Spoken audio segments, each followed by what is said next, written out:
And Senator I King. am.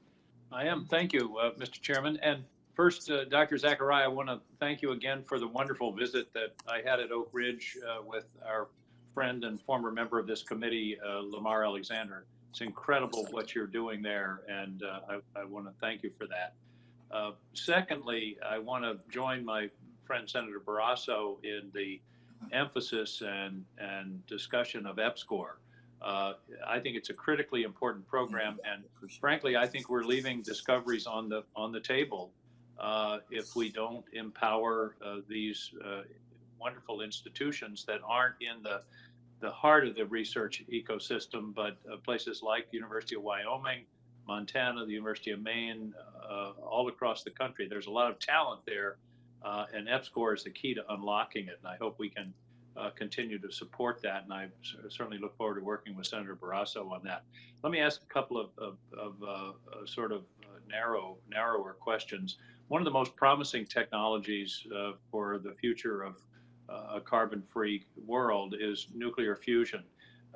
Dr. Brinkley, where are we on fusion, and does fusion entail the same waste disposal problem that fission entails?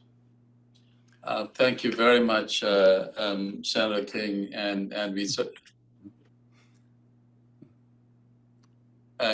certainly appreciate your visit to Oak Ridge National Laboratory.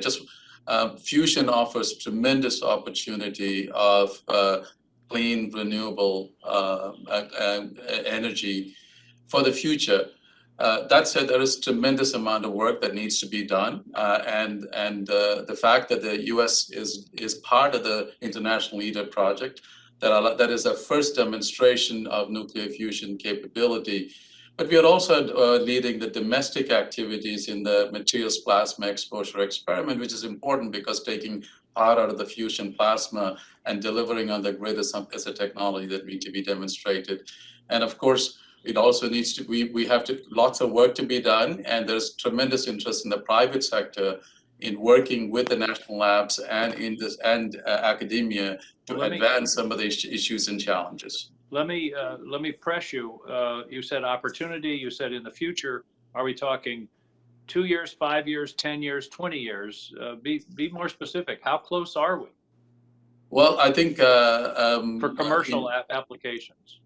So certainly we are working with industry partners who believe that they can demonstrate fusion power in the next 5 to 10 years, which is in the event horizon that we need to be paying close attention to. But it's also important to recognize there are lots of challenges that goes along with that as well. Let me follow up on a different thing, and perhaps this could be something you could follow up with our committee.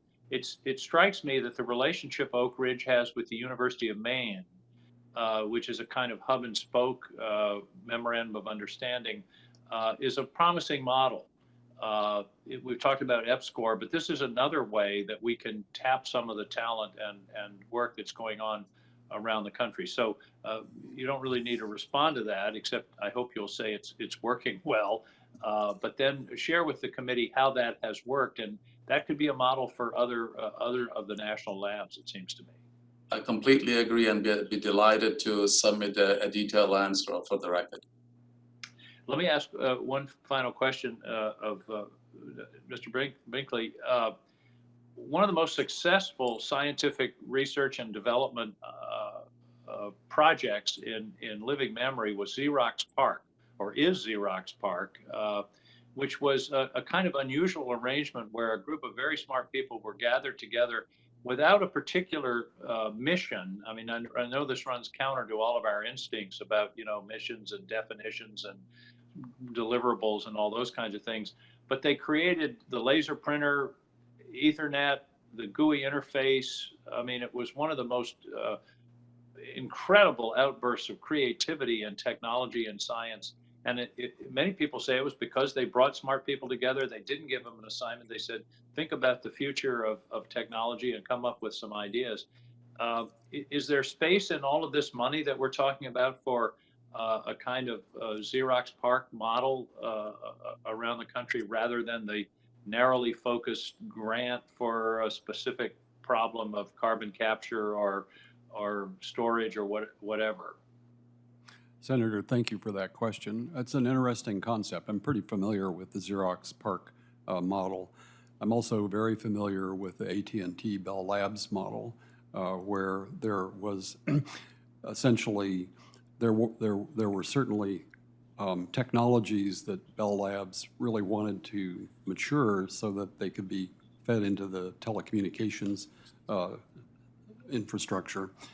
But there was, they had a significant part of the organization that had scientists that were essentially allowed to, run free with ideas.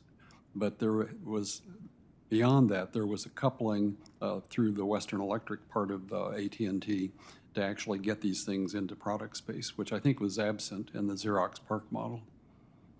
Well, the Xerox PARC model worked, but it worked better for Apple than it did for Xerox because of Steve Jobs realizing what was going on there. But I'm out of time, but I would commend some thought given, if we're talking about billions and billions and billions of dollars, I don't think Xerox PARC was terribly expensive.